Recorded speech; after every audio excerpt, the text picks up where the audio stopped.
Good morning and happy Sunday to all. কেমন আছো সবাই? আমরা তো খুব ভালো আছি। আমি ঘুম থেকে উঠেই গেছি আর ও বাজার বেরিয়ে গেছে। আর আজকে সকালবেলা এই যে প্রথমেই এক গ্লাস জল এই দিয়ে দিনটা শুরু করি। আর ও বাজার বেরিয়ে গেছে যেমনটা বললাম, আর আমি ওর আজকে ছুটি রয়েছে, আজকে যেহেতু সানডে ছুটি রয়েছে। আর আমি রান্নাঘরে চলেও এসেছি।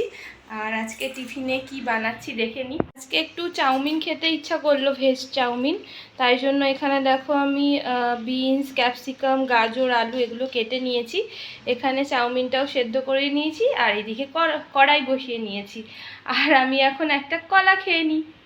ও গেছে বাজারে, আস্তে আস্তে হয়তো 10-15 মিনিট লাগবে, তার মধ্যে হয়তো আমার ওটা তৈরি হয়েই যাবে।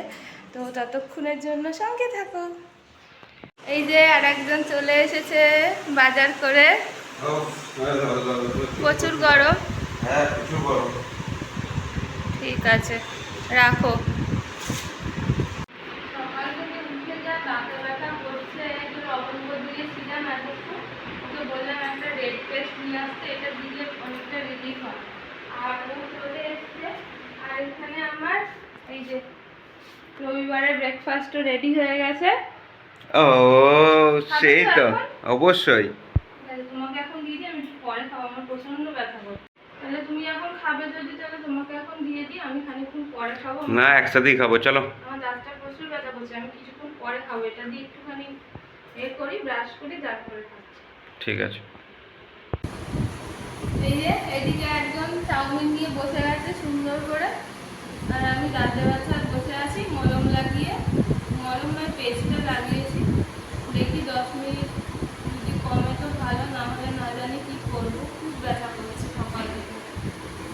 যাই হোক না, ব্রেকফাস্ট করে নাও, এরপরে আবার রান্না বান্না করতে হবে। বাজার থেকে কি এনেছে আমি খুলে এখনো দেখিনি। মাছ আনতে বলেছিলাম, নিয়ে এসছি, মাছ নিয়ে এসছি। মাছ, দুধ আর মাজন দাঁতে ব্যথার জন্য, আর চাল, ব্যাস। ব্রেড। তাহলে তুমি খাওয়া দাওয়া করে নাও, তারপরে রান্না করতে যাই। ঠিক আছে। এই যে দুপুরবেলা হয়ে গেছে, খেতে বসেও গেছি। আজকে দাঁতে ব্যথা একদম কালি হয়ে গেছি, কথা বলতেও ইচ্ছা করছে না, খাওয়া দাওয়ারও ইচ্ছা করছে না। যাই হোক, দেখো কী কী রান্না করে নিয়েছি। প্রথমেই এই যে আলু পটলের তরকারি করেছি, আর হচ্ছে এখানে মাছের ঝাল করেছি একদম শুকনো শুকনো করে। আর এখানে দই আছে সঙ্গে, আর এই যে চালতা দিয়ে টকের ডাল। আর আর একজন পেছন থেকে ক্যামেরা ধরে আছে। জানি আজকে রবিবার, ভালো কিছু রান্না করতে পারতাম, কিন্তু শরীরটা একদম জুত হচ্ছে না আর কি। ব্যথা নিয়ে কিছুই ভালো লাগবে না, ওই জন্য কেমন হয়েছে জানি না, এটাই খেয়ে নিতে হবে আজকে। কি গো, রাত্রে কি রান্না করেছো? রাত্রে রান্না বলতে শুধু দুধ গরম করে নিয়েছি দুজনের জন্য। আর এটা কি পটলের তরকারি? এটা পটল আলুর তরকারি, ওবেলা যেটা ছিল ওইটা দিয়ে, আর খানিকটা দুধ দিয়ে আজকে ম্যানেজ করে নাও। আমার যেহেতু দাঁতে ব্যথা, সেই জন্য দুধ রুটি ছাড়া উপায় নেই। এখন রুটিটাকে ভালো করে ভিজিয়ে একদম মিক্সড করে খেতে হবে, ওই জন্য দুধ রুটি আজকে। আর ওর জন্য তরকারি খানিকটা তোলা ছিল, আর মিষ্টি রয়েছে। হয়ে যাবে তো এই দিয়ে? হ্যাঁ, হয়ে যাবে, লেগে বেশি। তাড়াতাড়ি খাওয়া দাওয়া করে নিই। চলো চলো চলো।